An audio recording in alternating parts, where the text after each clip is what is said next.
Et en 2, nous verrons les problèmes de l'industrie.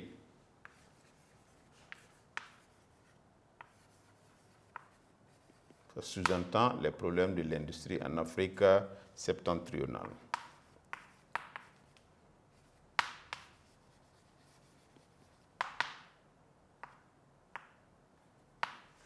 Alors, pour ce qui concerne les problèmes de l'industrie, ils sont nombreux et nous pouvons bien sûr en citer quelques-uns, notamment on peut parler des changements même climatiques, qui constituent un sérieux problème parce que vous voyez qu'il y a beaucoup de production de conserves alimentaires. Ça veut dire que ça impacte d'abord l'agriculture, et lorsque l'agriculture n'arrive pas à produire, ça joue sur l'industrie qui a besoin des produits de l'agriculture pour transformer. Nous avons aussi le stress hydrique. Nous avons, rappelez-vous, dit qu'une grande partie de l'Afrique du Nord connaît ce qu'on appelle le désert. Donc, il y a le stress, c'est-à-dire la peur de l'insuffisance de l'eau, le stress hydrique. Nous avons le déficit structurel. Ce ne sont pas des industries qui sont structurellement bien en place, en termes de sécurité alimentaire et énergétique. D'accord ?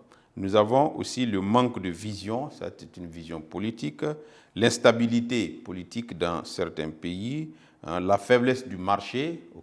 Le marché, nous avons dit que c'est un marché assez important, mais ce n'est pas un marché qui répond bien sûr aux attentes de la population en termes d'exigences pour le développement. Et nous avons aussi les difficultés d'accès au financement. D'accord ? Il est un peu difficile pour certaines industries d'acquérir le financement nécessaire pour leur investissement. Donc du coup, on relève cet état de fait sur la liste des problèmes rencontrés par l'industrie en Afrique septentrionale. Ce n'est que, bien sûr, des problèmes que nous avons cités parmi tant d'autres. Et nous avons dit que la liste n'est pas exhaustive. Donc, on résume les problèmes de l'industrie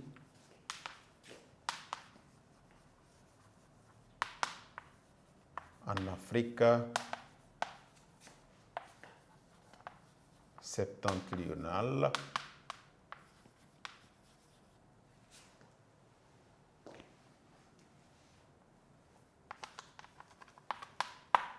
sont, on procède encore par des tirets,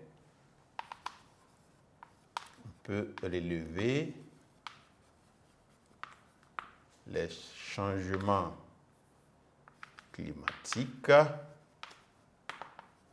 qui impactent d'abord l'agriculture et bien sûr le stress hydrique. Nous avons le déficit structurel.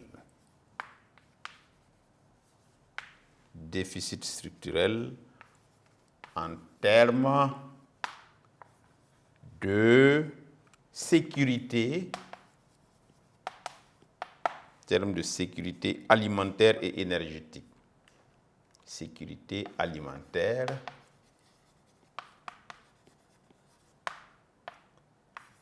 et énergétique.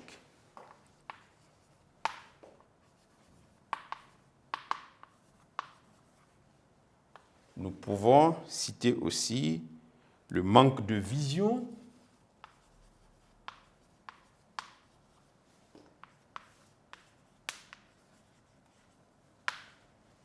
on cite également l'instabilité politique,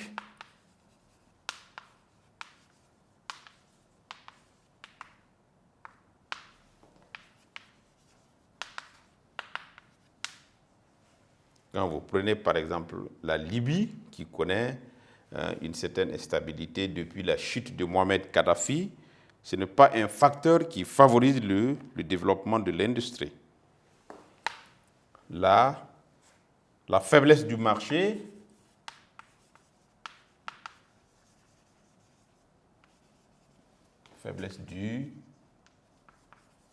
marché. Et enfin, nous allons nous limiter les difficultés d'accès au financement.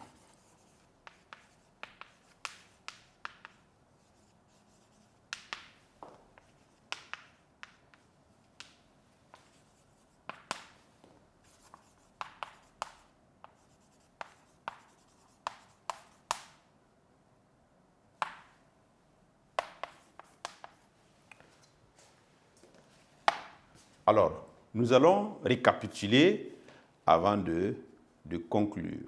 Donc, les productions industrielles en Afrique septentrionale sont, entre autres, le textile, les cimenteries, les verreries, la faïencerie, la faïencerie, pardon. J'ai dit que ce sont les productions de poterie en terre cuite. Voilà. Bien sûr, des productions recouvertes de vernis. Nous avons la papeterie, nous avons les conserves alimentaires, nous avons la production métallurgique, etc., etc. Mais il faut noter cependant que l'industrie rencontre des problèmes en Afrique septentrionale qui sont les changements climatiques. J'ai dit que ça impacte d'abord l'agriculture et l'industrie a besoin des productions agricoles pour pouvoir se ravitailler en matières premières. Donc c'est un problème et pour l'agriculture et pour l'industrie. Nous avons le stress hydrique. Une bonne partie de l'Afrique septentrionale est recouverte de désert. Donc il y a ce stress lié à l'eau. Le déficit structurel en termes de sécurité alimentaire et énergétique, le manque de vision, l'instabilité politique, la faiblesse du marché et les difficultés d'accès au financement sont, entre autres problèmes, bien sûr, connus en Afrique septentrionale. Et voilà ainsi ce que nous pouvons résumer par rapport à la notion du jour. Maintenant, en conclusion, vous allez bien sûr retenir que l'industrie est un secteur important dans le développement économique de l'Afrique du Nord. Elle bénéficie bien sûr de nombreux atouts, mais elle rencontre de nombreuses difficultés qui entravent son épanouissement. Donc voici ce qu'il faut retenir. Un secteur important avec des atouts et aussi des problèmes qui limitent bien sûr son épanouissement. Et sur ce, nous vous disons merci et on se donne rendez-vous à la séance prochaine pour un exercice d'application pour, disons, conclure le chapitre pour pouvoir voir qu'est-ce que vous avez pu retenir dans notre parcours du chapitre 2 de la géographie pour la classe de 4e. Donc, on se donne rendez-vous à la séance prochaine pour l'exercice d'application. Je vous remercie.